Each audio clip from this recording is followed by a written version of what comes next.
నిజామాబాద్ జిల్లాలో కల్తీ కల్లు ఏరులై పారుతుంది. నిజామాబాద్ జిల్లాలో కల్తీ కల్లు తాగి పలువురు అస్వస్థతకు గురయ్యారు. ప్రస్తుతం వారంతా నిజామాబాద్ నగరంలోని ప్రభుత్వ ఆసుపత్రిలో చికిత్స పొందుతున్నారు. ఒకరి పరిస్థితి విషమంగా ఉంది. బీర్కూర్, నసరులాబాద్ మండలాల్లో కల్లు తాగిన పలువురు వింతగా ప్రవర్తిస్తూ మూర్ఛ వచ్చి పడిపోయారు. దీంతో వారిని హుటాహుటిన బాన్సువాడ, నిజామాబాద్ ప్రభుత్వ ఆసుపత్రులకు తరలించారు. దీనికి సంబంధించి మరింత సమాచారం మా ప్రతినిధి రాజు అందిస్తారు.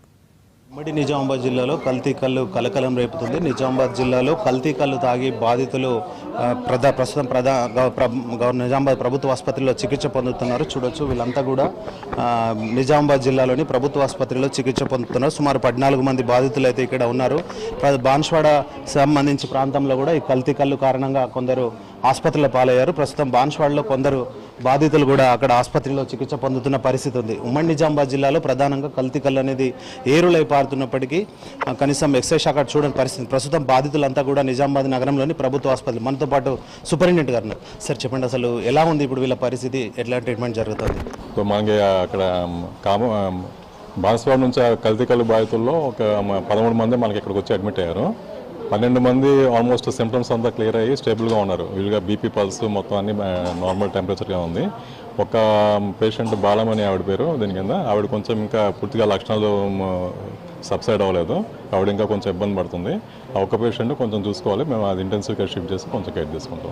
ఎలాంటి లక్షణాలు అంటే ఏ విధమైన ఇబ్బందులు పడుతున్నారు? డిస్టోనియా అంటారు. కండరాలు కొంచెం కొట్టుకోవడం, బిగుసిపోవడం ఆ లక్షణాలు ఎక్కువ ఉన్నాయి. మెయిన్ డిస్టోనియా, ఈ తల బిగుసిపోవడం, మెడ వంచలేకపోవడం, ఈ లక్షణాలతో వచ్చారు దీని కింద. అదే టైంలో కొంచెం వాంతులు, విరోచనాలు, కడుపు నొప్పి, తలనొప్పి ఆపదలు కూడా కంప్లైంట్ చేస్తారు దీని కింద. సో మెయిన్ లక్షణం మాత్రం డిస్టోనియా అని ఇన్వాలంటరీ మూమెంట్స్ ఉంటాయి. ఆ ఫీచర్తో ఎక్కువ వచ్చారు. ఇప్పుడు ఆల్మోస్ట్ అందరికీ, ఒక పేషెంట్కి మాత్రం కొంచెం ఆగి వస్తుంది. మిగిలిన అందరికీ ఆల్మోస్ట్ సబ్సైడ్ అయ్యారు. అందరూ స్టేబుల్గా ఉన్నారు. ఇది నిజామాబాద్ జిల్లాకు సంబంధించి ప్రధానంగా కల్తీ కల్లు బాధితులంతా కూడా నరాలకు సంబంధించిన సమస్యతో బాధపడుతున్న పరిస్థితి అవుతుంది. ఒకరి పరిస్థితి అయితే కొంత విషమంగా ఉందని చెప్పి ఆసుపత్రి వర్గాలు అయితే చెప్తున్న పరిస్థితి ఉంది. మనం చూద్దాం. వీళ్ళంతా కూడా ఒకే గ్రామానికి చెందిన వారు. ఒకే రోజు కళ్ళు తాగడం వల్ల ఇదంతా పరిస్థితి ఏర్పడింది. ఏమైందమ్మా, ఎందుకు వచ్చి అసలు ఏమైంది? ఈ కళ్ళకి సారు కళ్ళకి నరాలు కాళ్ళకి వెళ్ళిపోయి వచ్చింది. వాడిచేది తాగిన తర్వాత ప్రాబ్లం అయిందంట. తాగిన తర్వాత ఏమైంది? కాలు విగిడి పెట్టి కాలు వికసందిగా వెళ్ళు మన్ను వది మీద ఆయన పొద్దుగా తీసింది కదా. మధ్యాహ్నం పడిపోయారా? ఇది బాధితులందరూ కూడా ఒకే లక్షణంతో బాధపడుతున్న పరిస్థితి ఉంది. వీళ్ళంతా కూడా కండరాలు పట్టేసి వీళ్ళంతా కూడా ఫిడ్స్ వచ్చిన లక్షణాలతో అక్కడే పడిపోయారు. వీళ్ళందరినీ కూడా హుటాహుటిన 108 వాహనం ద్వారా మొదట బాన్స్వాడ ప్రభుత్వ ఆసుపత్రికి తరలించారు. తర్వాత వాళ్ళ పరిస్థితులు, కండిషన్స్ బట్టి వివిధ హాస్పిటల్కి వీళ్ళని షిఫ్ట్ చేయడం జరిగింది. కొందరు ప్రభుత్వ ఆసుపత్రిలో చికిత్స పొందుతున్నారు. మరికొందరు ఇక్కడ నిజామాబాద్ నగరంలోని ప్రభుత్వ ఆసుపత్రిలో అయితే చికిత్స పొందుతున్న పరిస్థితి. ఇంత జరుగుతున్నప్పటికీ ఎక్సైజ్ శాఖ కనీసం కల్తీ కల్లు పైన అసలు ఎలాంటి చర్యలు తీసుకోవట్లేదనే ఆరోపణలు అయితే ఉన్నాయి. ప్రధానంగా ఈ అసలు కృత్రిమ కళ్ళు సృష్టించి అమాయకుల జీవితాలతోనైతే ఆడుకుంటున్న పరిస్థితి అవుతుంది. ఎందుకంటే అసలు కళ్ళు అనేది లేకపోయినప్పటికీ కృత్రిమంగా తయారు చేసి కొన్ని అందులో కల్తీ మందులు యాడ్ చేసి వారికి నిషా వచ్చే విధంగా, వాళ్ళకి మత్తు వచ్చే విధంగా దీన్ని తయారు చేయడం వల్ల ఈ ప్రాబ్లం అయితే వస్తుంది. ఆ రోజు ఆ గ్రామంలో ఎవరైతే కళ్ళు తాగిన ఉన్నారో వాళ్ళందరూ కూడా అస్వస్థకు గురైన పరిస్థితి. ఇప్పటికైనా ఎక్సైజ్ శాఖ స్పందించాల్సిన అవసరం ఉంది.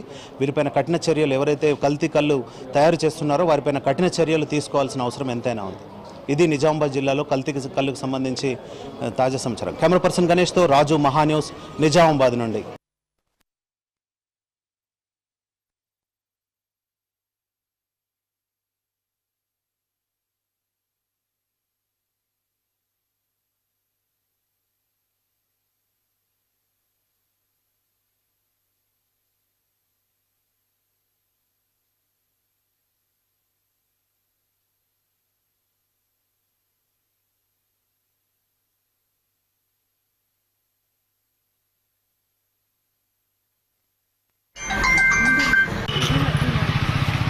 కలిగేసేనా?